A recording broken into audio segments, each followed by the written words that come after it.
Single minute can change your mindset. A single book can spark a lifetime of change. 1 นาทีอาจเปลี่ยนความคิด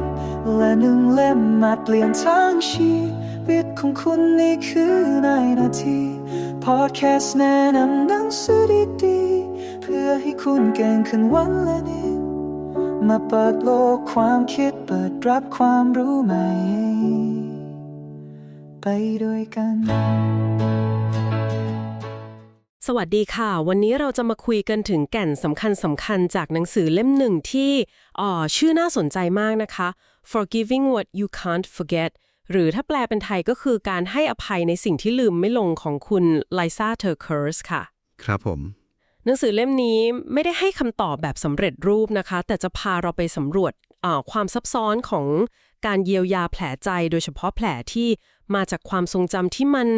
นฝังใจลืมไม่ลงจริงๆค่ะใช่ครับคือผู้เขียนเนี่ยเขาใช้ประสบการณ์ตรงที่ค่อนข้างหนักหน่วงเลยนะครับมาเป็นแกนหลักของเรื่องเลย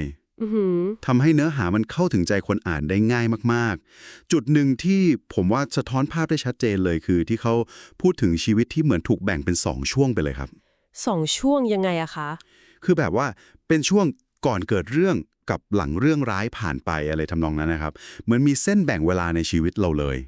อ๋อเข้าใจเลยค่ะเหมือน before กับ after เนาะประมาณนั้นเลยครับและมันไม่ใช่แค่เหตุการณ์นะแต่มันเปลี่ยนวิธีที่เรามองอดีตมองปัจจุบันหรือแม้แต่มองอนาคตไปเลยด้วยซ้ำจริงด้วยค่ะมันเป็นความรู้สึกที่แบบบางทีความทรงจำดีๆที่เคยมีมันกลับกลายเป็นสิ่งที่ตอกย้ำความเจ็บปวดซะงั้นใช่นึกถึงเรื่องดีๆก็ยังขมซึ่งจุดเนี้ยละค่ะที่ทำให้เรื่องการให้อภัยมันยากมากๆแล้วหนังสือก็ชี้ประเด็นสำคัญมากๆเลยนะคะว่าการให้อภัยเนี่ยไม่ใช่การลืมถูกต้องครับอันนี้สำคัญมากไม่ใช่การลืมแล้วก็ไม่ใช่การบอกว่าสิ่งที่เกิดขึ้นน่ะมันโอเคแล้วนะค่ะหรือว่าเราต้องกลับไปคืนดีกับคนนั้นเสมอไปอันนี้โดยเฉพาะถ้าสถานการณ์มันยังอันตรายหรือไม่ดีต่อใจเราอยู่ค่ะ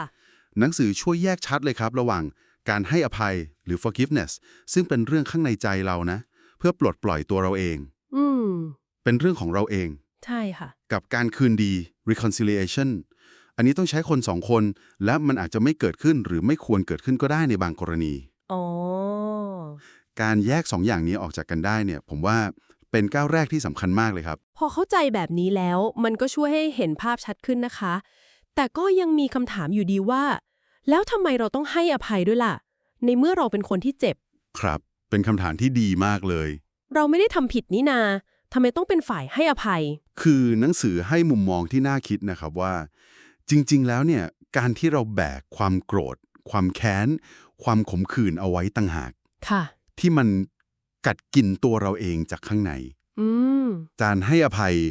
แม้จะรู้ว่ามันยากมากๆเลยนะ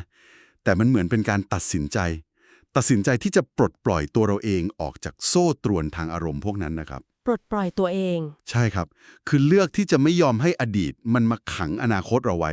ค่ะแล้วก็มีเทคนิคหรือแบบฝึกหัดง่ายๆที่หนังสือแนะนำด้วยนะอันนี้น่าสนใจยังไงคะมีอะไรที่เราพอจะเอาไปลองทำได้บ้างไหมคะมีครับเขาแนะนำให้ลองใช้การ์ดเล็กๆขนาด 3x5 นิ้วนี่แหละครับการ์ดเล็กๆใช่ครับเขียนลงไปเลยเขียนการตัดสินใจของเราที่จะเริ่มกระบวนการให้อภัยอ๋อแม้ว่าณตอนนั้นความรู้สึกเราอาจจะยังไม่พร้อมยังไม่ไปด้วยเลยก็ตามค่ะแต่มันเหมือนเป็นการประกาศกับตัวเองก่อนว่าเราจะเริ่มแล้วนะเราจะเดินไปข้างหน้าโหเป็นเทคนิคที่ดูเรียบง่ายแต่ก็ทรงพลังนะคะเหมือนสร้างจุดสตาร์ทให้ตัวเองครับผมไม่ต้องรอให้ความรู้สึกมันมาซึ่งบางทีมันก็อาจจะไม่มาง่ายๆเนาะใช่ครับรอไม่ได้แล้วก็มีอีกเรื่องหนึ่งที่หนังสือเน้นมากๆแล้วก็สำคัญไม่แพ้กันเลยคือเรื่องของการสร้างขอบเขตหรือ boundaries ใช่ไหมคะโอ้อันนี้สำคัญมากๆครับสำคัญจริงๆค่ะการให้อภัยเนี่ยไม่ได้แปลว่าเราต้องเปิดประตูต้อนรับความเจ็บปวดหรือคนที่เคยทำร้ายเรากลับเข้ามาในชีวิตเหมือนเดิมนะไม่จำเป็นต้องเป็นแบบนั้นเสมอไปไม่เลยครับการสร้างขอบเขตที่มันชัดเจนเหมาะสมกับสถานการณ์เนี่ยมันเหมือนเราสร้างรั้วที่ปลอดภัยให้กับใจเราเองสร้างรั้วให้ใจใช่ครับช่วยหยุดวงจรความสัมพันธ์แย่ๆหรือพฤติกรรมที่มันบั่นคอนเราคือปกป้องตัวเองไปพร้อมๆกับที่เรากำลังเยียวยาอยู่ข้างในค่ะอันนี้จำเป็นมากครับ การมีขอบเขตเนี่ยไม่ได้แปลว่าเราใจดำหรือไม่ให้อภัยนะ แต่การรักตัวเอง ถูกต้องครับคือรักตัวเองมากพอที่จะไม่ยอมให้ตัวเองถูกทำร้ายซ้ำๆอีก ฟังดูแล้วการเดินทางเรื่องการให้อภัยนี่มันโอ้โหต้องใช้ทั้งความเข้าใจ ความกล้าแล้วก็ความอดทนเยอะ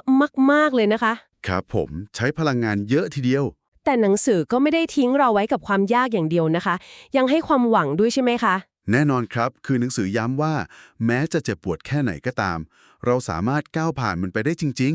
ค่ะ ๆ สามารถกลับมาเห็นความสวยงามในชีวิต กลับมามีความสุขได้อีกครั้ง